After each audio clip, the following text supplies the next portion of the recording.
बाहेर आपण सावपणाने दाखवत असल्यानंतर आपल्या खाली अंधार नाही पाहिजे, हे माझं मत आहे.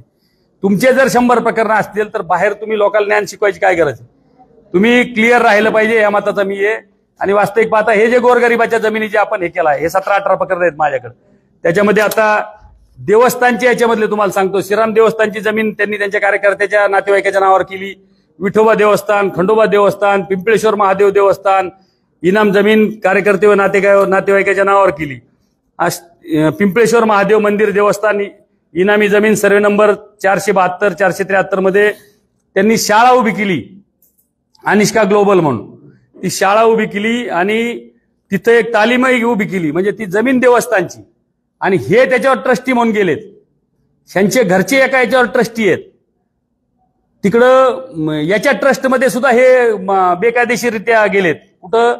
आपल्या मायंबा ट्रस्टवर तिथेही गेलेत. आणि आता जे दादेगावचे ट्रस्ट आहे याच्यामध्ये सुद्धा धर्मदाय तक्रार करून ह्यांच्या कार्यकर्त्यामार्फत यांनाही त्याच्यामध्ये जाण्याचा यांचा प्रयत्न आहे.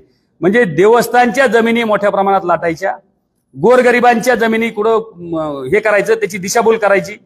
ह्या सर्व नंबर तुझा नाही, हे सगळे धंदे आष्टीमध्ये चाललेत. आष्टीमध्ये अक्षरशः तुम्हाला सांगतो लोक वैतागून गेलेत त्या सगळ्या गोष्टीला. बाहेर जे दाखवलं जातंय त्या पद्धतीचं नाही. आज विकास कामं सगळे थांबलेत आणि हे सगळं जे काष्टीमध्ये चाललंय हे सगळं करते ते सुरेश धस करते. विचारा. जसं सुरेश धसांनी आरोप केला होता की दुसऱ्या तालुक्यात माफियागिरी चालू आहे, तसं आष्टीमध्ये लँड माफिया चालू आहे. आष्टीमध्ये लँड माफियाचे मग हे सगळे प्रकरण त्यांचेच आहेत ना. हे लँड माफिया आष्टीमध्ये कोण आहे? त्यांच्यावर सुप्रीम कोर्टाने गुन्हा दाखल करायला सांगितलाय. त्यांच्यावर गुन्हा दाखल आहे. तो गुन्ह्याचा नंबर सुद्धा माझ्याकडे.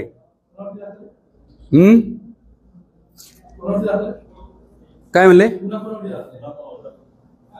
नाही, बेहिशोबी मालमत्तेचा गुन्हा हा सुरेश धसांवर दाखल आहे. आणि त्यांनी सुप्रीम कोर्ट, मग त्यांच्यावर जर त्याच्यामध्ये नाही, त्यांनी अपील कशासाठी केलं होतं?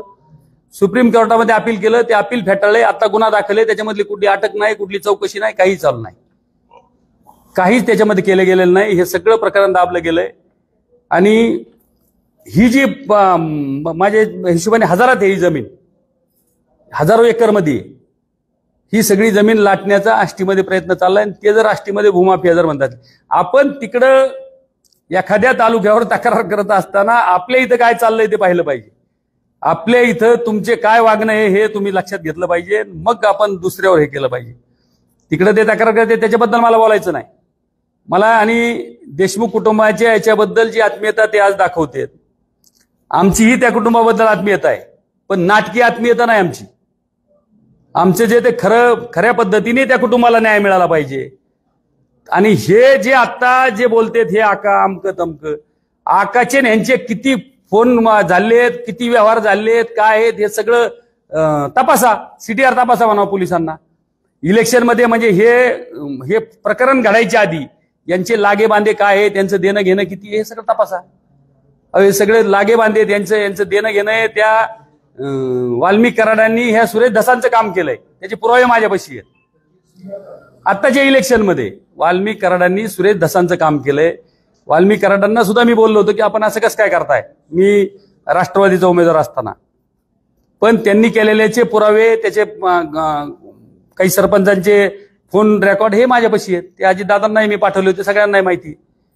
त्याच्यामुळे आता हे जे चाललंय ते खरं आहे का ते बघा. आणि आता उशिरा का व्हायना जरांगे पाटलाच्या लक्षात आलं. मी जरांगे पाटलाला इलेक्शनच्या आधी सांगितलं होतं की ह्यांचं कुठलंही काही म्हणजे खरं नसतंय. त्याच्यामुळे तुम्ही एक विषय तुम्ही जो मराठा समाजाच्या आरक्षणाचा घेऊन चाललात त्याच्यामध्ये हे जर माणसं इन्व्हॉल्व्ह झाले तर तुमचं नुकसान होईल. मी त्यांना सांगितलं होतं. आता त्यांनी सुद्धा त्या दिवशी माझं नाव घेऊन सांगितलं की बाजवे काका सांगत होते.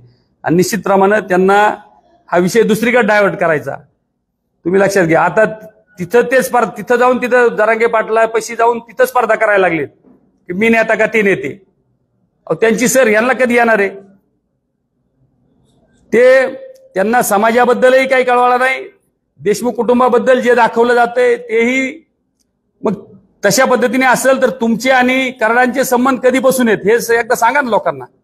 लोकांना समोर येऊन सांगा ना तुमचं त्यांचे काय काय म्हणजे व्यवहार कशामध्ये तुम्ही एक आहेत, कशामध्ये काय ते लोकांना सांगितलं पाहिजे.